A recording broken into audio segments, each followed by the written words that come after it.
ప్రియమైన భక్తులారా, ప్రభువు మాటను స్తుతించండి. నేను అరుణ్ పిఎస్ మడ్కిని.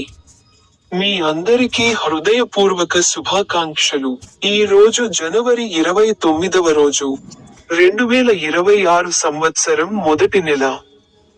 జార్ఖండ్ రాష్ట్రంలోని లాతేహర్ జిల్లాలోని ఉల్డా గ్రామ అడవులు పచ్చదనంతో నిండి ఉన్నాయా? నేను బైబిల్లోని ఆయన మాటలలో ఒకదాని గురించి మాట్లాడాను. మొదటి పేతురు 1వ అధ్యాయం 8 మరియు 9 వచనాలలో ఆయన ఇలా అన్నాడు: మీరు ఆయనను చూడకుండానే ఆయనను ప్రేమించారు.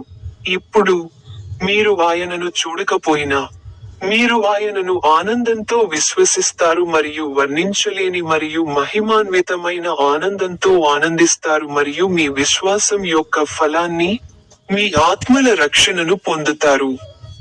మీ అందరికీ హృదయపూర్వక శుభాకాంక్షలు.